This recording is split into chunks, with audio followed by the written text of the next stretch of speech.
syafaat anak perempuan, ada hadis Nabi itu Pak. Itu hadis sahih.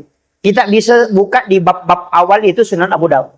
Rasulullah mengatakan siapa yang meninggalkan 2 atau 3 anak perempuan ahli ibadah, maka ibu bapaknya tidak disentuh api neraka. Itu janji Nabi. Bukan anak laki-laki ya, anak perempuan. Siapa yang meninggalkan 2 atau 3 kata Nabi, anak perempuan ahli ibadah, maka ibu bapaknya tidak disentuh api neraka. Makanya bikin anak perempuan, Pak.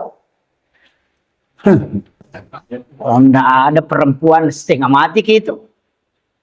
Makanya Nabi itu berdoa, perbanyaklah dari kalangan umatku perempuan. Makanya saya dapatkan satu hadis, ada 2 versi yang mengatakan tidak akan terjadi kiamat kecuali 1:40. 1:40. Laki-laki 1:40 perempuan. Itu penduduk dunia. Di riwayat yang lain mengatakan 1:50.